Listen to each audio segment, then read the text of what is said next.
Car तो सब चलाते हैं, लेकिन अच्छा ड्राइवर वही होता है जिसे सेफ्टी का ख्याल होता है। और ऐसे ही लोगों को ढूंढ निकालने का जिम्मा उठाया है मारुति सुजुकी और ऑटोकार ने, जिसने हाल ही में ऑर्गेनाइज किया young driver 2010 contest. Maruti Suzuki ने यंग ड्राइवर 2010 नाम का एक कॉन्टेस्ट ऑर्गेनाइज किया, जहां पर देश के उभरते ड्राइवर्स को ड्राइविंग के गुर सिखाए गए। ये वही प्लेटफॉर्म है जहां पे उन ड्राइवर्स को ट्रेनिंग दी जा रही है। इस कॉन्टेस्ट में पूरे देश के उभरते युवाओं ने हिस्सा लिया। ऑनलाइन टेस्ट के बाद 30 कंटेस्टेंट्स को चुना गया। देश के कोने कोने से आए नौजवानों को सुरक्षा से कार चलाने के गुर सिखाए गए और इन्हीं मानकों के आधार पर यंग ड्राइवर 2010 का चयन किया गया। हमने एक बहुत बड़ा मिशन स्टार्ट किया है कि सेफ ड्राइविंग के बारे में अवेयरनेस बढ़ाई जाए। इसको देखते हुए, क्योंकि हम एक कार के निर्माता हैं, हमने सोचा कि एक सेफ ड्राइविंग के बारे में मुहिम शुरू की जाए और सभी लोगों को सेफ्टी के बारे में बताया जाए। और इसका फोकस हमने रखा यंग ड्राइवर्स पे, क्योंकि अपना देश एक बहुत यंग देश है। 65% लोगों की एज 35 साल से कम है। तो हमने यंग लोगों को फोकस करते हुए कॉन्टेस्ट स्टार्ट किया कि इससे सेफ ड्राइविंग के बारे में अवेयरनेस बढ़ेगी।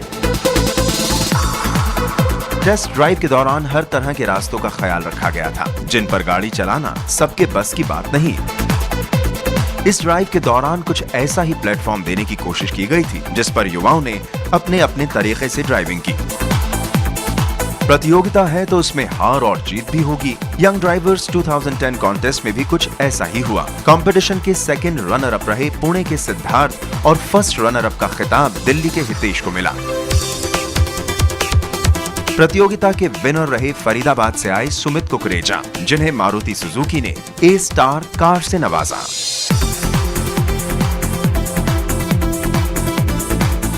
इस चमचमाती कार और यंग ड्राइवर 2010 के विजेता हैं सुमित कुकरेजा। हमारे साथ हैं। सुमित, कैसा लग रहा है आपको? बहुत बढ़िया लग रहा है, बट यही है कि अब जो सेफ ड्राइविंग के ऊपर प्रमोट करने के ऊपर था, बस वही था जो सब कुछ है। ये तो एक मतलब मीडियम है, एक जरिया है जिसके ज़रिए लोगों को बस बताया जा रहा है कि अच्छी तरीके से, सेफ़ तरीके से गाड़ी चलाई जाए, ताकि रोड एक्सीडेंट्स और ये सब कम हो जाए और बेटर इंडिया एक बेटर लेवल पे आ जाए ड्राइविंग के ऊपर। वहाँ पे कार्स होती हैं, पेडेस्ट्रियंस होते हैं, अलग अलग टाइप की व्हीकल्स होती हैं। यहाँ पे कुछ नहीं था, बट यहाँ पर उनकी जगह ऑब्स्टिकल्स रखे हुए थे, जिसके थ्रू हमारे को ये पता है कि हमारे को कार कितने कम से कम गैप में निकालनी है। That is the main motive of कि हम कार को अगर सेफली निकाल सकते हैं कहीं से, तो हम सेफ ड्राइविंग भी कर सकते हैं। Thank you Sumit. तो ये थे सुमित कुकरेजा, जिन्होंने ऑटो कार यंग ड्राइवर 2010 जीता है। तो हमारी शुभकामनाएं इनके साथ हैं। कैमरामैन ललित मोहन के साथ कनिष्क जायसवाल, CNEB। इस कॉन्टेस्ट का मकसद था सेफ ड्राइविंग। इससे यंगस्टर्स को काफी कुछ सीख मिलेगी।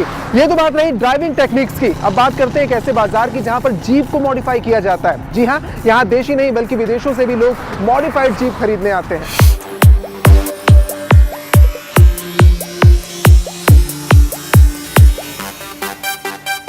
आप जीप के शौकीन हैं?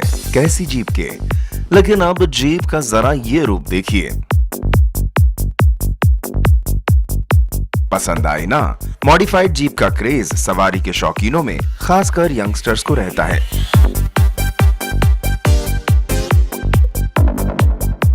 यह नजारा है हरियाणा और पंजाब के सीमावर्ती मंडी डबवाली का। भारत का बर्लिन कहे जाने वाले इस शहर में ही आपके लिए मौजूद हैं एक से बढ़कर एक डिजाइनर जीप।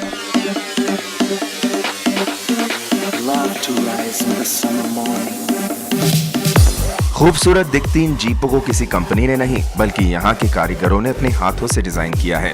मिलिट्री की डिस्पोजल जीप की तस्वीर को संवारने का हुनर इन्हीं कारीगरों का है। इन मॉडल्स में सबसे ज्यादा डिमांड में रहती है छोटी बॉडी की विली, जो युवाओं की पहली पसंद है, जबकि हैवी बॉडी की जीप किसानों को काफी पसंद आती है। पुरानी जीप लेके उसको मॉडिफाई करके डेंटिंग पेंटिंग करके टायर नए डाल के उड सीट का काम करके उन्होंने चलाया जी, वो चल गया जी। क्वालिटी दी ग्राहक आने लग गया जी। पहले गंगानगर जाता था, बड्डा वाली आने लग गया जी। वो थोड़ी देर बाद चलता गया, बढ़ता गया। जो काम करते थे डेंटर पेंटर, उन्होंने भी एक लेके तैयार कर ली जी। ऐसे चलता गया जी। तो अब मतलब इसीलिए इसका नाम ज़्यादा हो गया जी। स्पोर्ट्समैन पटियाला, जलंधर, चंडीगढ़ उधर के जो NRI आते हैं, वो इसको ज़्यादा पसंद करते हैं जी। वो ले जाते हैं लोकल घूमने के लिए।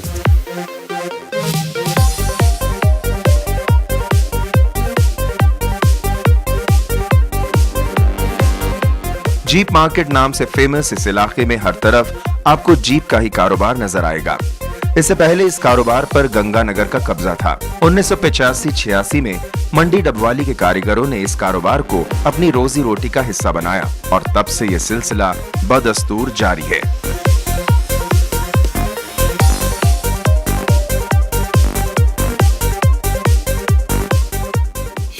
तो देखा आपने इन कारीगरों की कारीगरी, डिस्पोजल जीप को भी मस्त डिजाइन देते हैं। बहरहाल भारत में भारत 4 उत्सर्जन मानक लागू हो गए हैं और ऐसे में कई कंपनियों ने अपने इंजन को अपग्रेड करने का फैसला किया है, लेकिन मारुति ने मारुति 800 के लिए ऐसा करने से मना कर दिया और 13 शहरों में जहां ये नए नियम लागू हुए हैं वहां पर मारुति 800 की रफ्तार थम गई।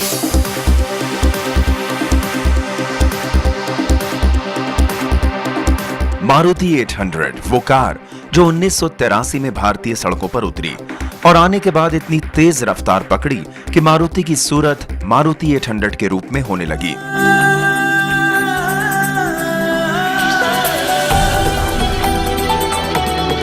यकीन मानिए मारुति 800 ने मारुति को पहचान दिलाने में सबसे अहम भूमिका अदा की है। आम आदमी के लिए कार उसके सपनों के बराबर थी। 1983 में मारुति 800 की लॉन्चिंग के बाद देश में कार का सपना मानो हकीकत में बदलने लगा। एक अनुमान के मुताबिक मारुति 1983 से अब तक 2.5 मिलियन कार देश में बेच चुकी है, यानी लाखों घरों की जिंदगी का एक हिस्सा है मारुति 800।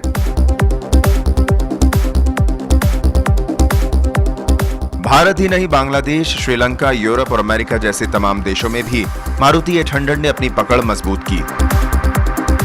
लंबे समय तक मारुति 800 का कब्जा रहा, लेकिन अब मारुति 800 देश के 13 शहरों को अलविदा बोल चुकी है।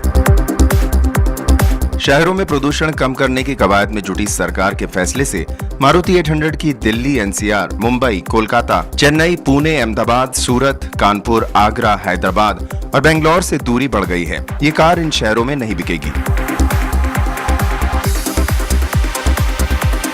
कंपनी ने BS4 मानक के हिसाब से इंजन अपग्रेड करने से इनकार कर दिया, जिसके चलते ये इन शहरों में नहीं बिकेगी। हालांकि बाकी जगह 800 का सफर अभी जारी है।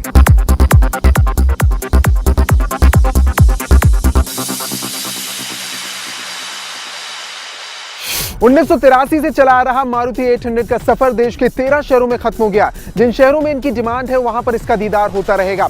आप कहीं मत जाइएगा क्योंकि आगे आपको दिखाएंगे बिना क्लच वाली बाइक।